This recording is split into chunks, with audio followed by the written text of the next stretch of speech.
오늘 본문은요, 400년 동안 애굽의 종이었는데 하나님의 백성으로 바뀌는 새로운 시작의 여정이거든요.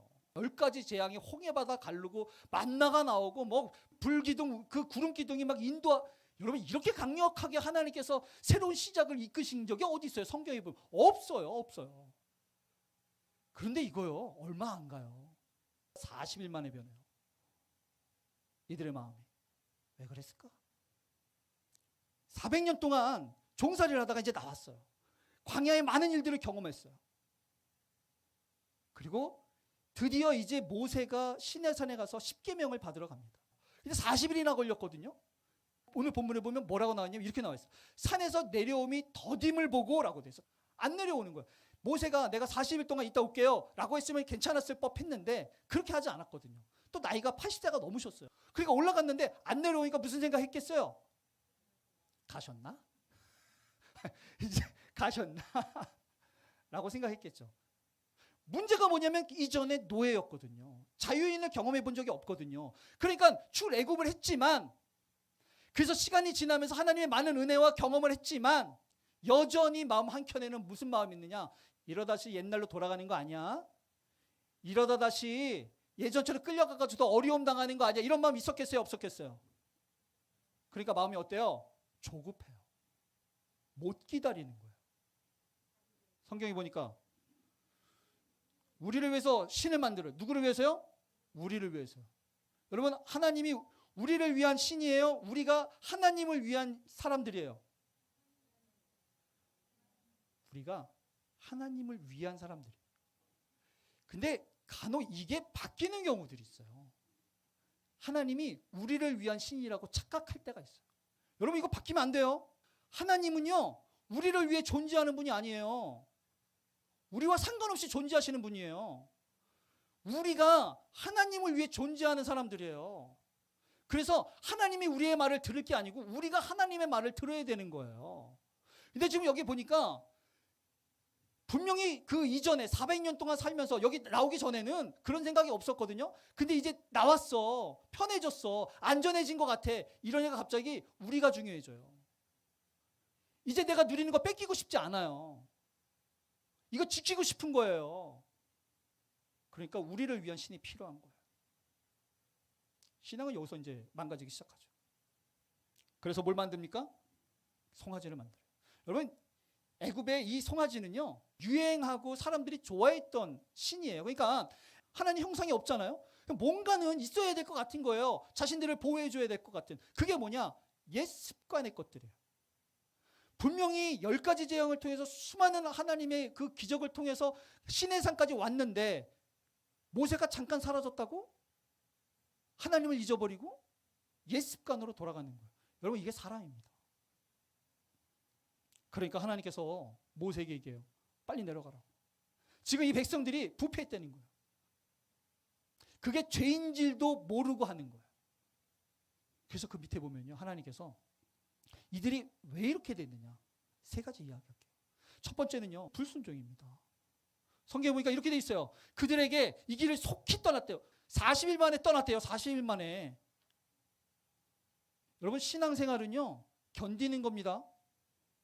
하나님의 나라를 위해서, 하나님의 뜻을 위해서 이 세상에 하나님께서 원하는 걸 만들어가기 위해서 우리에게 원하는 게 많은데 지금 우리의 상태로, 우리의 이 성숙함으로 하나님의 것을 해낼 수 있어요? 없어요?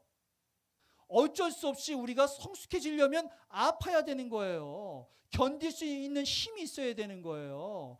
여러분, 우리가 그냥 단순히 여기서 예배드리고 죽어서 천국 가려고 그 구원 때문에 이 자리에 앉아 있는 거 아닙니다. 우리가 이곳에서 어떻게 하면 우리가 주님께서 원하는 삶을 살 것인가라는 고민 가지고 이 자리에 앉아 있어야 되는 거예요. 여러분, 이게 신앙생활이에요. 그러다 보니까 때로는 그게요, 힘들고 어려울 수 있어요. 성숙해지려면요, 아픔이 있을 수밖에 없어요. 고난과 역경은요, 우리의 친구예요. 이 생각을 못하니까 속히 떠나는 거예요. 못 참는 거예요. 두 번째는요, 여러분, 자기 만족을 조심해야 돼요. 여기 보니까 뭐라 그러냐면 자기를 위하여 송아지를 만들었다고 했어요. 하나님도 아세요. 이들이 단순히 무서워서 만든 게 아니고 자신들의 만족을 위해서 만드는 거예요. 신앙생활, 여러분, 하나님을 만족시키는 삶이어야 됩니다. 어쩔 수 없는 이런 마음들이 우리 안에 있지만 이거 씨름해야 되는 거예요.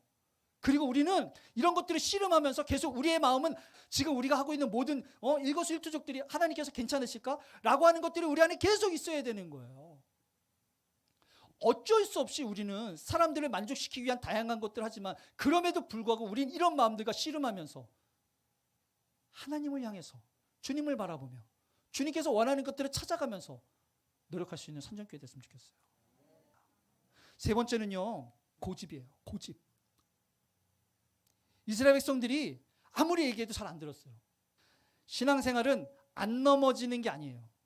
죄를 안 짓는 게 아니에요. 질 수밖에 없고 넘어질 수밖에 없고 실수할 수밖에 없어요. 여러분, 신앙생활이라는 게 그런 거예요.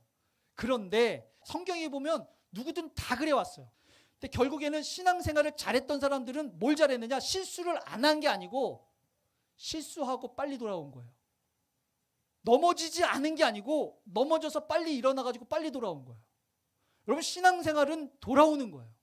근데 이게 목이 굳어서 뻣뻣하면, 고집이 세면 하나님께서 계속 두드려요. 설교 시간을 통해서, 기도를 통해서, 예배를 통해서, 사람들과 대화를 하면서, 영화를 보면서, 누워서 잠을 자면서, 꿈을 꾸면서 하나님께서 계속 두드리는 거예요. 돌아오라고, 돌아오라고, 돌아오라고. 근데 우리 안에 마음이 강팍해지고 마음이 삐져있고 내 마음이 좀 서운해 있고 상처받아서 내 마음이 돌이켜져 있으면은 하나님께 못 돌아가요. 여러분, 실수 안 하는 사람 없습니다. 죄 안 짓는 사람 없어요. 사고 안 치는 사람 없어요. 어쩌면 그런 사람들은요, 신앙생활 안 한 사람들이에요. 교회만 왔다 갔다 하잖아요. 사고 칠 일도 없고 실수할 일도 없어요. 근데 하나님 앞에 열심히 하려고 하다 보면 어쩔 수 없이 실수도 하고 상처도 주고 뭐 문제도 일으키고 뭐 교회를 때로는 휘청휘청하게 만들 수도 있어요. 중요한 건 뭐냐면 고집 부리지 않고 돌이킨 거예요. 여러분, 사울 왕과 다윗 왕의 차이가 가장 큰 건요, 죄를 졌는데 이것 때문에 합리화를 시키느냐, 죄를 졌는데 바로 돌이켰느냐, 이 차이 아닙니까? 하나님 마음에 합해지는 건요, 결국엔 잘 돌이키는 거예요. 잘 돌이키면 됩니다. 새로운 것을 시작해야 될 텐데 그걸 위해 저와 여러분이 변해야만 하는 겁니다. 변하십시다. 단순히 우리가 그냥 예배 드리는데 좋아, 교회 가는데 좋아, 이거로 끝나는 게 아니고 이제는 내가 내 안에 옛 습관은 뭐가 있지, 하나님께서 원하지 않는 건 도대체 뭐가 있을까 고민하면서 그것을 끊고 또 끊고 또 끊으면서 1년이 지나고 5년이 지났을 때 우리 교회가 지금과는 전혀 다르게 성장하고 하나님의 일을 많이 감당하고 그런 교회 되시기를 축복하고, 우리가 새로운 시작할 때 그런 마음가짐으로 결연하게 시작하는 산정교회 되기를 축복합니다.